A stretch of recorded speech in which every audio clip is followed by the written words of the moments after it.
Hi everyone and welcome to Microsoft Build 2017. My name is Mikkel Mørk, and in this video I'm going to walk you through how to get your ASP .NET 4 applications running in containers in Azure. We know there are a lot of .NET Framework applications out there today that have been built over the last many years. We also know that a lot of these applications run in data centers today and in hosting environments where it might be difficult for you to go and implement modern DevOps practices.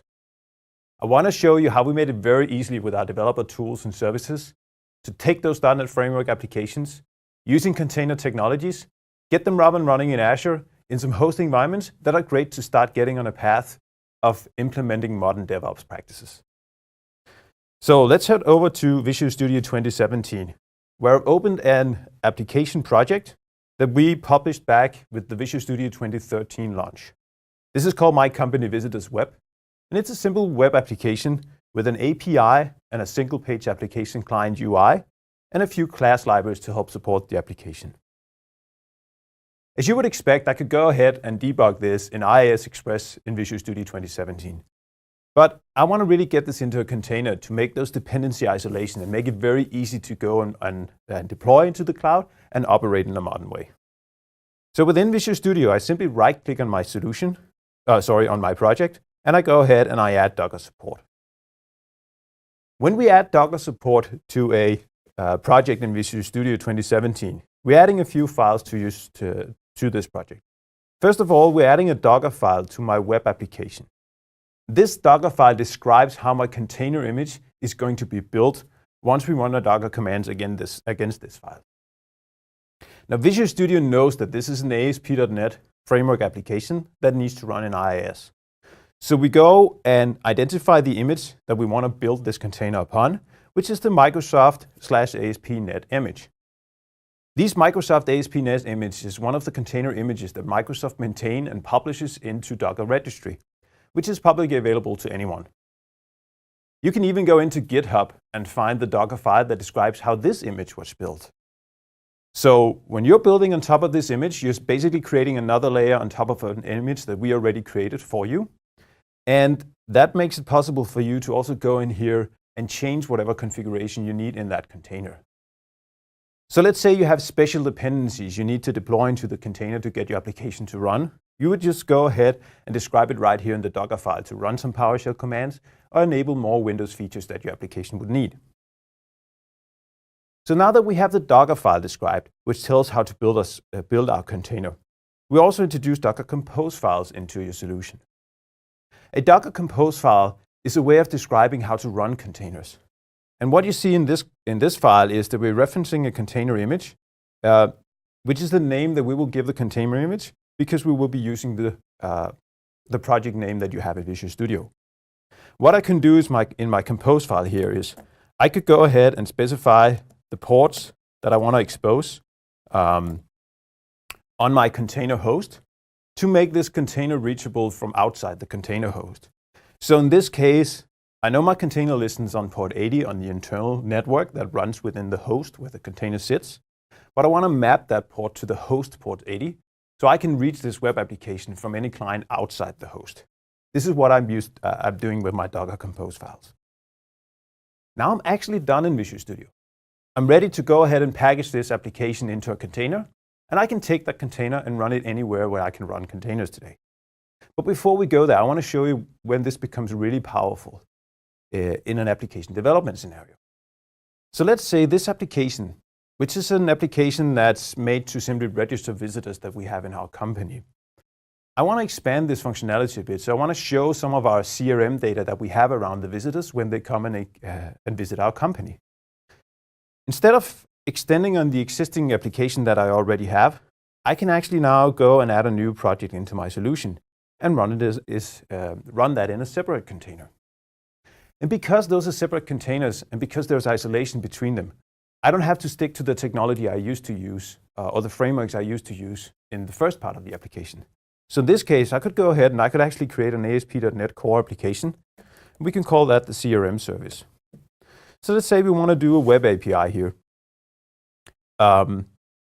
To simply sit as, you could imagine this be a service that sits between the application that I already have and some backend CRM system, and expose a web API to easily get information out of my CRM system. So now that I have my application in here, and I've chosen it to target Windows because this is .NET Core, you will see that my Docker Compose file is now being edited, and this new service that I added into my solution is now part of the Docker Compose file, meaning that whenever I want to run these containers, both containers are being run in unison in my container host. You can also see from the Docker file in my ASP.NET Core project that this is optimized to run on a .NET Core image running on Windows Nano Server, which is far more agile and smaller than the Windows Server Core, which needs the full .NET framework. So again, I can go and expand on this Docker file. If I need to maybe expose my web application on another port, I can make all of these configurations here in my Docker files. So let me shift over to a Visual Studio version I already have running, where I actually have set up these two applications. I've done my coding, and I've already started a debugging session.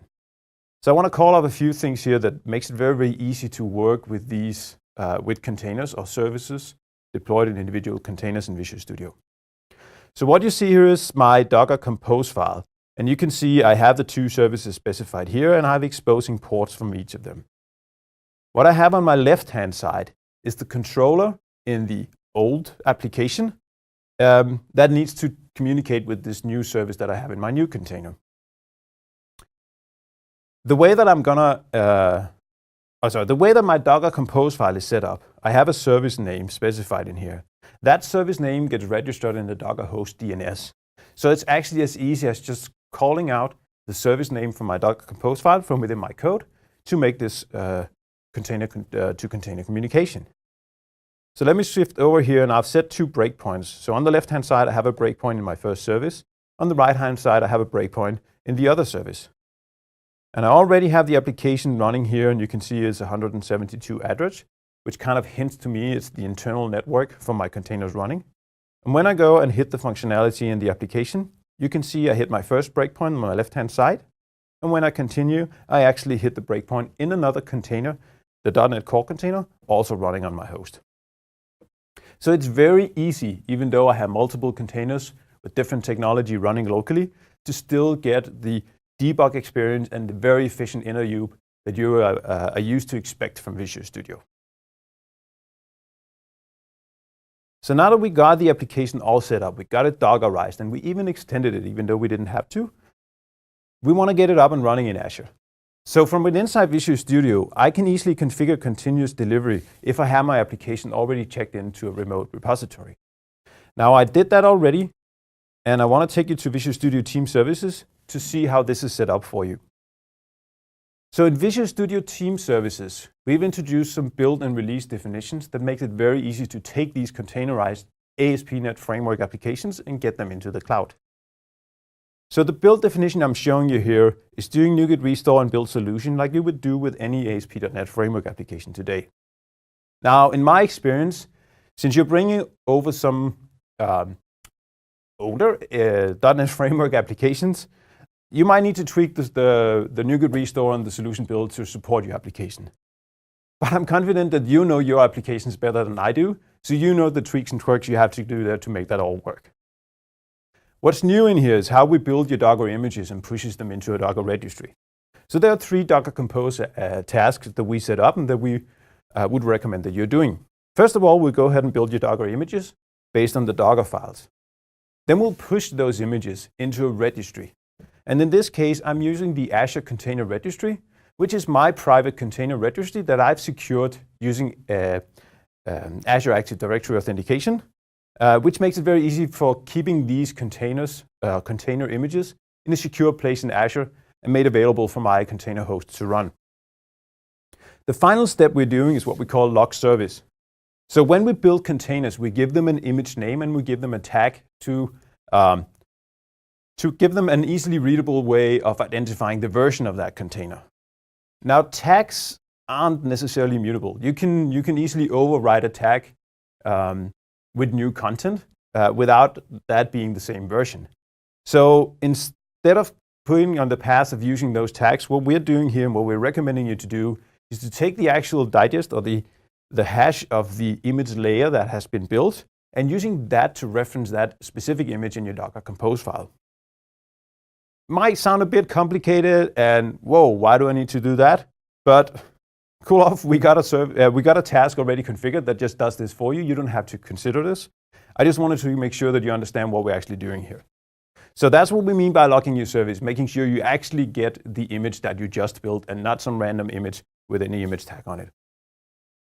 So finally, our build definition is publishing the Docker Compose file, which is now what we need to hand over to any of our container hosts to actually go and run these containers. So let me switch over to my release definition. There are many places where you can run containers in Azure today, and different container hosts and orchestrator technologies out there. Service Fabric is one of them, and Service Fabric has been running a lot of Azure services throughout the years and proven its value in a high-density, high-reliable environment. Service Fabric is running Windows containers on Windows hosts today, but what Service Fabric has also introduced is the ability to go and deploy containers using Docker Compose files, which just makes this very, very easy to take what I just created in Visual Studio, build in Visual Studio Team Services, and now go and push into the cloud into a Service Fabric cluster. So all that I have to do in my release task is point to the Docker Compose file that we just created in our build definition, which then specifies the container images that now sit in my Azure Container Registry, and create an application in Service Fabric based on the Compose file. So let's head over to the Azure portal, where we can see the actual Service Fabric cluster now running. I have a 5-node cluster here, and you can see I've had 3 applications deployed to it. Because of the isolation and the isolation that containers gives you in terms of dependencies of individual applications, you can easily see that 30, 40, 50, or even 100 applications running in clusters like these. It's only a matter of resources. There will be no dependency conflicts between these applications, as everything is contained within the containers. So now that we got things running in Service Fabric, so here you see Service Fabric Explorer, which is the way I can go and interact with my Service Fabric cluster through a nice web UI. You can see I have my 3 applications running. And what I want to show you is how easy now that I have this container running in a high reliable cluster, I can scale out the number of instances of my container running, and I can easily fail the container over in the case that a node needs to be taken down or some failure occurs. So you'll be able to see here from my application that I have 1 instance of this container, the web container. Right now I have that running in my cluster, and it runs in a node called default3. So we can go ahead and we can take down this node just to simulate that we had a failure occurring in the cluster, or if we wanted to take it down for maintenance. And as my node is now disabling, you will see that my container instance now is being spun up on one of the other nodes that's available in the cluster, making sure that we still have this 1 instance of running in the cluster. I can also easily scale the number of instances that I have in my cluster. In this case, I'm going to spin up another instance, and you would see again on the left-hand side, the cluster will go and pick a node that has the resources available to run that extra instance of my application. So now I have my application running across 2 instances within 2 nodes within the cluster as 2 instances. So let's just pause for a second and appreciate how easy this is when we have containers and we run in these high reliable clusters in the cloud.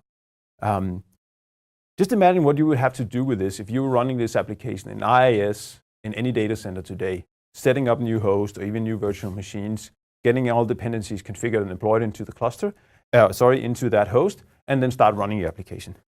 It's much more easy now that we have containers and now that we have orchestrators to actually go ahead and do this. So our application is up and running in the cloud. We got the high availability, we got the high density configured. Let me show a bit of how the Azure Monitoring and Azure Monitor and Application Insight also understands and helps you operate these containers or applications now running in containers in the cloud. So I've switched over to the Azure portal now, and I've set up a dashboard with a lot of information about my container. You can see the different resources that I have running, and you can see in the bottom line some information about performance and the resource uses on the host that I have. But I also want to call out that Windows Azure Diagnostics is now able to give you statistics about the CPU utilization of the actual containers running in the host. So not only can we tell you the resource uses across the hosts in Azure, we can also look at how the individual containers within the host are using resources and report that back to you here. I also want to call out the application map and application insights, and how application insights now understands how different services and different containers communicate with each other. So what you actually see in my application map is you see the first service, or the first web app that I containerized, and you see my new CRM API. And you see how the dependencies goes from one container to the other. And from this application map, I can easily drill into the individual containers, and I can go and look at some of the failed requests that has happened between them, and get some great diagnostics and insight in helping me figuring out what's actually going on and what needs to be fixed with my applications. So this was a race through a lot of different features and a lot of different technologies we've given you to make it very, very easy for you to take these ASP.NET Framework applications that you have today, running around your data centers in various configurations, helping you picking these up and getting them into this modern DevOps workflow by using containers. And the way we made it easy is with Visual Studio 2017, container tooling, and the integration into Visual Studio Team Services to easily get you on a path for continuous integration and delivery. And finally, have those containers running in an orchestrator in Azure, like Service Fabric, that gives you the high density and reliability that you would expect from any cloud hosting environment. Now, a few call to actions the last time to finish up with. So go and get Visual Studio 2017 Preview 3, which has the latest container tooling and better support for Windows Nano Server. And just get your app. You know where it is. You know where those framework apps that you have are. Start getting them into Visual Studio 2017. Start containerizing them today. And see if you can get them run locally. And once you have it there in a container locally, it's very easy to take them into the cloud and take them into Azure. Thank you.